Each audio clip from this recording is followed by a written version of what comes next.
राहुल गांधी तो गधा है, रोक सके। और हिंदू राष्ट्र क्या है? हिंदू राष्ट्र तो ये है, हिंदू राष्ट्र तो है क्योंकि 80% हिंदू भाई है यहाँ। जो आदमी मुस्लिम यहाँ पैदा हुआ है उसको अमित शाह क्या, मोदी, मोहन भागवत, कोई आ जाए नहीं बाहर कर सकता। न राहुल की औकात हैसियत है, न अखिलेश की है, न ममता की है, न स्टालिन की है। मैं ये कहना चाहता हूँ कि आपको प्रधानमंत्री नरेंद्र मोदी जी और मनमोहन जी और कांग्रेस के शासन और 11 साल के मोदी जी के शासन पे जो सवाल पूछना है, धार्मिक, अंतर्राष्ट्रीय, इकोनॉमी, कृषि, क्राइम, महिला सम्मान, हमसे पूछिए, मैं जवाब देता हूँ। रोहिंग्या घुसपैठियों को लेकर अमित शाह हैं, वो बड़ा एक्शन लेने की तैयारी में है। 110% राष्ट्र हित में अमित शाह साहब को रोहिंग्या मुस्लिमों को बाहर करने के लिए एक्शन लेना चाहिए, लेकिन तुष्टीकरण की बात नहीं करना चाहिए। सिर्फ चुनावी मुद्दा बनाने के लिए, वोट का पोलराइजेशन करने के लिए ममता दीदी, उसका भी जवाब सुनिए। मैं राष्ट्र हित में बात करूंगा। ममता मेरी दीदी नहीं है, अमित शाह मेरे चाचा नहीं है, दोनों देश के नेता हैं। सबको राष्ट्र हित में और जनहित में काम करना चाहिए। आप पहले बात सुनिए ना, मैं राष्ट्र हित में काम नहीं, ममता जो है, आप सवाल का जवाब मैं दे रहा हूँ उसको आप ईमानदारी से सुनिए, निष्पक्ष पत्रकार की तरह से। ममता अगर कोई गलत काम कर रही है तो उसका विरोध होना चाहिए। हाँ, तो मैं जवाब दे रहा हूँ ना, जवाब तो सुनिए, जवाब सुनने की हिम्मत रखिए। ममता बनर्जी अगर SIR नहीं कराना चाहती हैं तो जिस तरीके से SIR बिहार में हुआ है उस तरीके से पश्चिम बंगाल में भी हो जाएगा। ममता की हैसियत नहीं है कि उसको रोक सके, क्योंकि चुनाव आयोग का वो काम है, सुप्रीम कोर्ट के निर्देश में हो रहा है, तो इसलिए ममता उसको नहीं रोक सकती, चाह के भी। और पूछिए। अच्छा, एक बात बताइए, बौद्ध और जैन है जो भी धार्मिक प्रताड़ना सहकर आए हैं हिंदुस्तान में, उनको यहाँ की नागरिकता देने की बात कर रहे हैं। बिल्कुल 110% देना चाहिए, लेकिन अमित शाह खुद जैन है और जैनियों के मंदिरों पे झारखंड में कब्जा हो रहा है, महाराष्ट्र में जैनियों की मंदिरों को तोड़ा जा रहा है। और उस वक्त अमित शाह का जैनत्व नहीं जागता है। अपने देश के जैन बंधु प्रताड़ित हो रहे हैं, उनका संरक्षण करने के बजाय आप बाहर के ला रहे हो। बिल्कुल लाओ, वो भी मेरे भाई हैं, हमारे देश के, हमारे धार्मिक आस्था के प्रतीक हैं, सनातन धर्म को मानने वाले हैं। अगर उनको बांग्लादेश और पाकिस्तान या किसी देश में प्रताड़ना मिलती है तो हर नागरिक का फर्ज है कि अमित शाह जी और मोदी जी का समर्थन करे और उनको यहाँ लाए। और जो भी बांग्लादेशी या रोहिंग्या या आतंकवादी देश में है उनको जो है लात मार के बाहर करना चाहिए, गोली मार देना चाहिए, लेकिन ईमानदारी से। और एक और सवाल ये उठा है कि कई सारे लोग का विरोध बोल रहे हैं, अपने देश में रोहिंग्या घुसपैठियों को निकालने की बारी आती है। इसका जवाब सुनिए। CA जो है, अमित शाह जी ने कहा था मैं लाऊंगा, वो ले आए, क्या हुआ? वही CA से बाहर नहीं हुआ मुसलमान। इसका मतलब हवा खड़ा करते हैं अपोजिशन वाले भी और सत्ताधारी भी दल। जो आदमी मुस्लिम यहाँ पैदा हुआ है उसको अमित शाह क्या, मोदी, मोहन भागवत, कोई आ जाए नहीं बाहर कर सकता, क्योंकि देश संविधान से चलेगा। मैं उस संविधान की बात नहीं करता हूँ जो राहुल हिलाते हैं। राहुल के संविधान हिलाने से संविधान नहीं रुक रहा है। मोदी जी पिछले 11 साल में जो चाह रहे हैं वो कर रहे हैं। न राहुल की औकात हैसियत है, न अखिलेश की है, न ममता की है, न स्टालिन की है। किसी अपोजिशन नेता में वो दम ही नहीं है साले में, मैं साला शब्द कह रहा हूँ, जो मोदी जी को रोक सके। और हिंदू राष्ट्र क्या है? हिंदू राष्ट्र तो ये है, हिंदू राष्ट्र तो है क्योंकि 80% हिंदू भाई है यहाँ। राष्ट्र का क्या मामला है?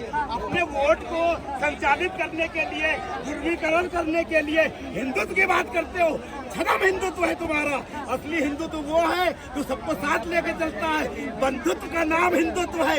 असली सनातन क्या है ये इन नेताओं को सीखना चाहिए हमसे। और पूछिए। राहुल गांधी को सनातन सीखना चाहिए। राहुल गांधी तो गधा है। राहुल गांधी और विकास कह रहे, अरे सुन तो लो मैडम, वो 1 नंबर का गधा है, जनेऊधारी बनता है। उसको सिर्फ देश का नागरिक बन के अगर जनता का नेतृत्व करे तो सम्मान मिले। वो जो है मोदी जी के, योगी जी के रंग में रंगना चाहता है तो CR को शेर नहीं बनाया जा सकता। अच्छा। ठीक है, सीआर जन्मजात एक नंबर का सीआर मूर्ख है वो। अच्छा, राहुल गांधी मूर्ख। अरे राजनीतिक परिवार में जन्म लिया है। परिवार से जो परिवार में मोदी जी ने कौन से परिवार में जन्म लिया? काउंटर आपके ऊपर। मोदी जी तो किसी राजनीतिक परिवार से नहीं है। 3 बार से प्रधानमंत्री है, 4थी बार फिर आ जाएंगे जवाब। वोट चोरी करके बने हो कौन? ये आप कह रही हो ना, ये आप विपक्ष में दम है अगर तो नाटक क्यों करता है? जेल भर दे। जयप्रकाश नारायण ने आंदोलन किया, जेल भरा। तुम्हारे में किसी में दम ही नहीं है, जेल भर दो। मोदी शाह को हिला दो, लेकिन तुम नकली कांग्रेसी हो। नकली। मुलायम सिंह यादव ने हिला दिया था पूरा देश, उत्तर प्रदेश। मायावती ने हिला दिया था। सब डरे बैठे हुए हैं, सब एकजुट होकर मोदी जी को क्यों नहीं हिलाते? मैं आपसे पूछ रहा हूँ। सुनिए इसका सबका। अमित शाह साहब की पूरी बात मैंने शिरोधार कर ली, मान ली। अमित शाह पूरी केंद्र की पुलिस फोर्स लगा के साले रोहिंग्या को बाहर कर दे और फिर वोटिंग करा ले और जीत ले, ममता को बाहर कर दे। क्यों नहीं करते? हमसे ले सलाह ले हमसे मुफ्त में। अच्छा, एफआईआर हो जाएगा तो ममता दीदी की सरकार फिर भी बन जाएगी? नहीं बनेगी। बांग्लादेश की चाहती है। अरे बांग्लादेश फिर आप काउंटर आप झेल नहीं पा रही हो हमें, आप गलत सवाल कर रही हो। सुनो, लोगों की क्या मतलब है? जब एफआईआर हो जाएगा मैडम जी, जब एफआईआर हो जाएगा तो जो रोहिंग्या होंगे वो कट जाएंगे, छट जाएंगे, बट जाएंगे, तो मोदी जी यूं ही जीत जाएंगे। 110%। मेरी सलाह माने और सुनो मैडम, जो बीजेपी कांग्रेस के प्रवक्ता हैं, अगर एक बार हमें चैनल पे बिठा दे, सबको नंगा कर दूंगा। चैलेंज है, इतना दिमाग है, इतनी नॉलेज है पॉलिटिक्स की। लेकिन ये इसलिए नहीं बुलाते हैं कि हम बिकाऊ नहीं है, हम झुकने वाले नहीं है, हम चाटुकार नहीं है, हम चमचे नहीं है। नहीं तो मैं भी लॉ ग्रेजुएट हूँ, भारत सरकार से मान्यता प्राप्त पत्रकार हूँ। आप तो अभी एक्रेडिटेशन भी नहीं हुआ होगा। मैं 30 साल से गवर्नमेंट ऑफ इंडिया से एक्रेडिटेड जर्नलिस्ट हूँ। और सुनिए, जवाब सुनिए, भारत के 1000 कैबिनेट मंत्रियों, मुख्यमंत्रियों, IAS IPS के इंटरव्यू किए हैं। इस वक्त देश का कोई पत्रकार जो चैनल पे टाई लगा के बैठता है ऐसा नहीं है जो हमें ना जानता हो। तब भी लोग कहेंगे कि बीजेपी ने आपको नौकरी नहीं दी। मैं नौकरी मांगने ही नहीं जाता हूँ, मैं स्वाभिमानी आदमी हूँ।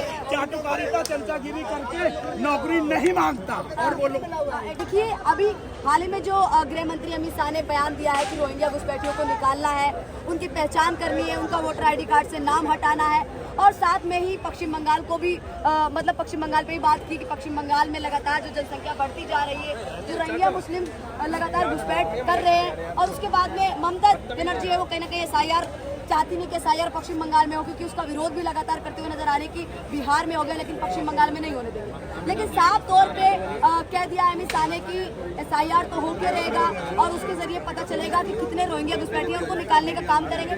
साथ में ये भी कहा है कि जितने भी बौद्ध, जैन और हिंदू हैं जो बांग्लादेश और पाकिस्तान और अफगानिस्तान के सताए हुए हैं, धार्मिक तौर पर सताए हुए, उनको यहाँ पे नागरिकता मिलेगी। उनका भी उतना ही अधिकार है यहाँ की भूमि पे जितना कि एक गृह मंत्री और बाकी भारतीयों का है। तो हम तमाम लोगों से सवाल जवाब करने की कोशिश करेंगे। हमारे साथ मौजूद है सिराज साहिल नाम है मेरा।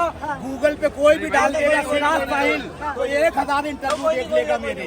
बड़े बड़े नेता हाथ जोड़ते हैं, साहिल साहब आपके सवालों के जवाब मेरे पास है, अब और कुछ जवाब देगा। साहिल जी क्या कहना चाहेंगे? घुसपैठियों को निकाल पाना देश से आसान होगा? 110% एक हफ्ते में।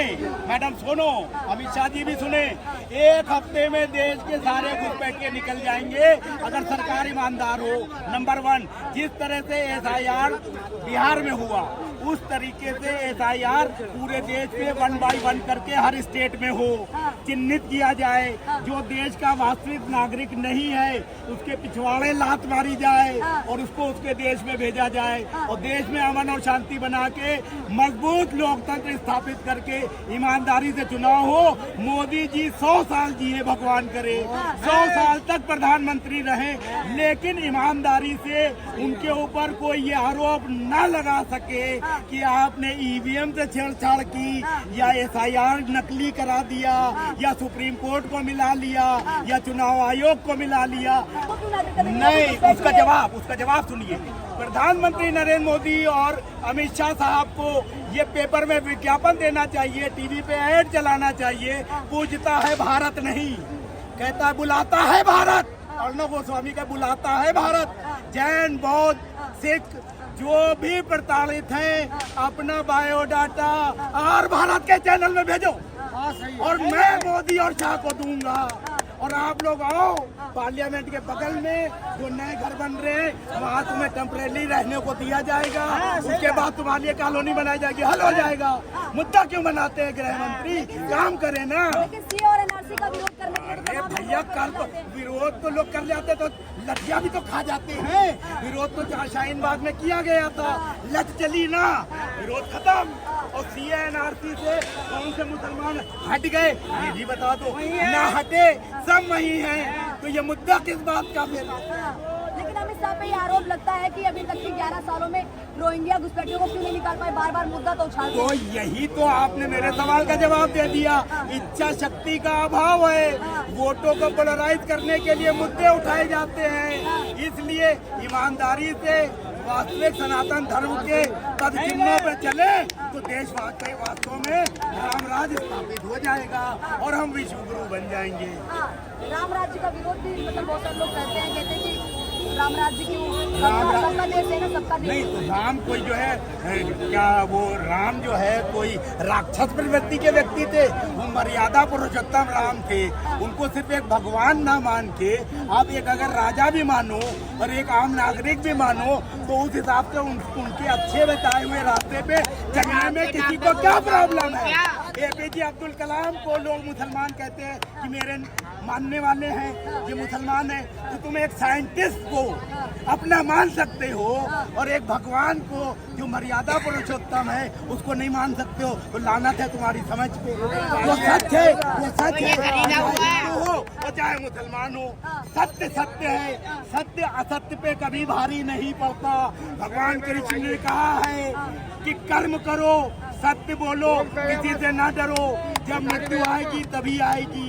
कोई मार नहीं सकता, मैं बोल रहा हूँ, कोई मुझे गोली मार दे मार दे। अगर रोहिंग्या घुसपैठियों को लेकर कोई भी विपक्षी दल बात क्यों नहीं करता, अक्सर क्यों बीजेपी सरकार करती है? नहीं, रोहिंग्या विपक्षी, हाँ उसका जवाब मैं दे रहा हूँ, क्योंकि आपकी बात जो है एक 100